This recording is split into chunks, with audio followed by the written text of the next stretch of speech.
Hello everyone, welcome back to your channel. Today we will discuss another derivation from the second chapter, potential and capacitance. From this chapter we will start the important derivation and this is the first derivation. Okay. Potential due to an electric dipole at large distance. This is the first important derivation from this chapter. So let's start. This is an electric dipole. This is minus Q, this is plus Q. The separation between two charges is 2A. Okay. And this is the center of the dipole.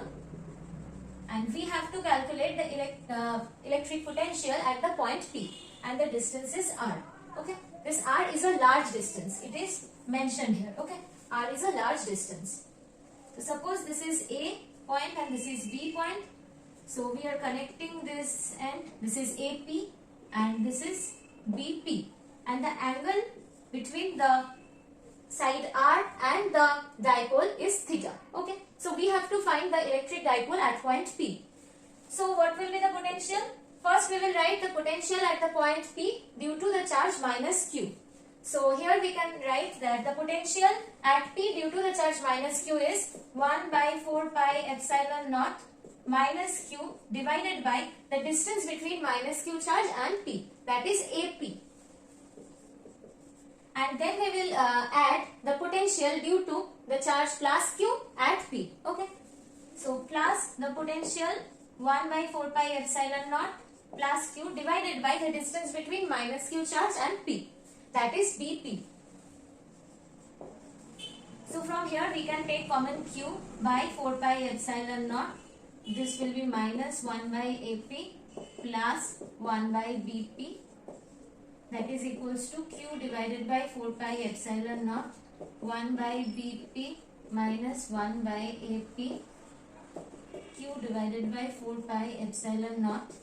This will be AP into BP. We are just adding these two terms. This will be AP minus BP. Okay. Up to this it is clear. Now we have to take few assumptions due to this clause large distance. That means R is very much greater than 2A. Okay. Due to this, we will take few assumptions. Now the approximation for the large distance. Approximation for the large distance. R is very much greater than 2A. For this, we have to take few approximation. The first approximation will be the angle POB is very much equal to PAB. There is no difference if R is very much large distance. Then the angle POB is nearly equal to the angle PAB. Okay. So angle POB is equal to angle PAB. That is equals to theta. And the second approximation is we have to draw a perpendicular from the point B on AP and the point is N. From here we can say if R is very much large then NP is equals to BP. So NP is equals to BP. This is the second approximation. And the third approximation is the AP into BP is nearly equal to R square. Because AP is nearly equals to smaller and BP is nearly equals to smaller. So when we are writing AP into BP, that will be nearly equal to R square. Okay. From the second approximation, we can write that AP minus BP is equals to, we can place BP as NP. So we can write AP minus NP. So this is AP and if we are subtracting NP from AP then we will get AN. So this will be equals to AN. Okay. This is 2A and if we take the value of this side AN, this is 2A, this angle is theta. So for this triangle ANB, from this triangle AN is equals to 2A cos theta. So AN is equals to 2A cos theta. Okay. So here we can write this is equals to 2A cos theta. Now we will put this approximated value in our expression. So here we can write Q divided by 4 pi epsilon naught. In place of AP minus BP we can write 2A cos theta. So we will write 2A cos theta here. And here AP into BP. We can write R square here. So from here we get that 2QA cos theta divided by 4 pi epsilon naught R square. For dipole, we know the formula of the dipole moment is, the formula of the magnitude of the dipole moment is 2AQ. This is the formula of the P. So this can be replaced by P. So we can write P cos theta divided by 4 pi epsilon naught r square. We all know that potential is a scalar quantity. So no vector notation is applied here. And this is the formula for the potential due to electric dipole at a large distance. This is our required formula. You have to remember the formula itself, and also the derivation is very important. I hope you understand this.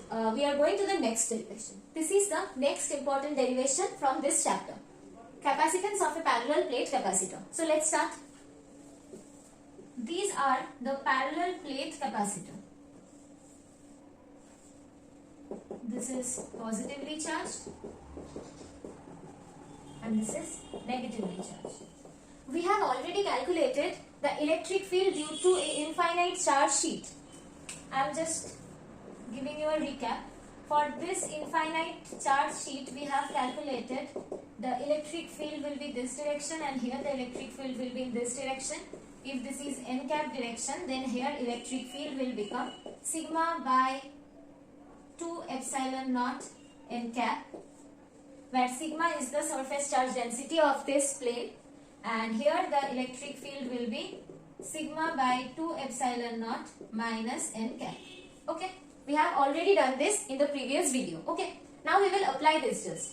Here we can see for this plate the electric field lines will be like this in the region between the two plates, and for this plate the electric field lines will be like this, because we know from positive charge the field lines go outward, and for negative charge, if this is a negatively charged sheet, then electric field lines will come towards. Okay, so we are applying this. These lines are for this positively charged plate and these lines are for the negatively charged plate. So for the positively charged plate, the electric field will become sigma by 2 epsilon naught. Suppose this is n cap direction, n cap. And for negatively charged plate, the electric field will become sigma by 2 epsilon naught n cap, and the direction of the electric field is same for this case. So we will add these two, and sigma is the surface charge density. Sigma is the surface charge density for both plates. Okay. So here we will get the total value of the electric field is 2 sigma by 2 epsilon naught n cap, that is equals to sigma by epsilon naught n cap. Okay, this is the total value of the electric field. Now we have to calculate the potential. The formula of the potential is equals to the electric field into the separation between the two plates. Okay, electric field into the thickness will give the potential. So here the thickness or the separation between the two plates is small d, and the area of these plates are capital A. Okay, these are the area of the plates, and the separation between the two plates is small d. So here we will get the potential. The value of the E is sigma by epsilon naught, and we will multiply this with d. Then we will get the potential. We have to calculate the capacitance. The formula of the capacitance is Q by V. Q means the total charge. Here we know the sigma is the surface charge density. That means for 1 meter square area, the charge will be sigma coulomb. And for a meter square area, the charge will be sigma A coulomb. Right? So the charge, total charge will be sigma A, and the potential we got is sigma d by epsilon naught. Sigma d by epsilon naught. So here we will write sigma A epsilon naught by sigma d. Sigma sigma will cancel out. We will get sigma naught A by epsilon d. Right? Epsilon naught A by d. Sigma sigma will cancel out. So finally we got the capacitance due to the parallel plate capacitor is epsilon naught A by d, where epsilon naught is the permittivity for the free space. In between two plates, free space is there or air is there. So we are taking epsilon naught, which is the permittivity for the free space, and A is the area of these plates, and D is the separation between two plates. This will be our final formula. I hope you understand this. We will go for the next derivation. If we put a dielectric slab between two parallel plate capacitor, in the previous proof, here free space is there or air is there. But if we are putting a dielectric slab or a medium between these two plates, whose dielectric constant is K. We are putting a medium in between this and the dielectric constant is K. Then what will be the change in the proof? For this change, the electric field will be changed. Then the value of the electric field will become, the new electric field will become divided by K. Okay. And this will be the value of the new electric field. And similarly, the potential will change. The value of the potential will become like this. And similarly, the value of the capacitance will change. What will be the change? Here a K will there and we will get a K here. And this will be the final value. If a dielectric slab is inserted between the two plates, then the value of the capacitance will become like this. If a dielectric slab is present. Okay. If a dielectric slab of dielectric constant K is inserted between the two plates, then this will be the capacitance for that case. This is our next derivation. We have to calculate the capacitance with a dielectric slab of thickness T for parallel plate capacitor. Suppose this is a parallel plate capacitor. The thickness is small d. This is positively charged plate and this is negatively charged plate. And we have inserted a slab of thickness small t. Okay.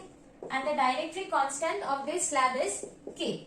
So, at first we have to find the potential and then we will find the capacitance. So, the potential will become, we know the general formula of the potential, that is E into D. Right? This is the general formula of the potential. As the thickness of this slab is T, so the total region which is air field will be capital D minus small t. The air field region is capital D minus small t and the dielectric slab is small t. So we will do the electric field for the air field region is sigma by epsilon naught into the thickness. The thickness of the air field region is capital D minus small t. So this will be D minus small t plus the electric field in the slab we have already derived, that will be sigma by K epsilon naught and the thickness of this region is small t. Right? This will be the total potential. And from here we can write sigma capital D by epsilon naught minus sigma T by epsilon naught plus sigma T by K epsilon naught. This will be the total value. And now we have to calculate the capacitance. The capacitance equals to Q by V. We know the value of the Q is sigma A and divided by V. So sigma A divided by V is equals to sigma by epsilon naught D minus T plus sigma T by K epsilon naught. Now this sigma will cancel out and finally we will get the value of the capacitance as epsilon naught A divided by D minus T plus T divided by K. This will be the value of the capacitance for this system.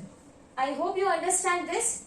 And now we will go to the next part of this chapter. We will discuss few concepts which are important for the numericals of these chapters. Please like, share and subscribe the channel and share with your friends. If you want, the series will go on and I will complete the entire syllabus like this, important derivations and important numericals. Please like, share and subscribe the channel, then I will get motivated and I will complete the entire syllabus. And please write in the comment section how you are feeling and how you are understanding, it is okay or not. Please give your suggestion in the comment section also. Thank you everyone.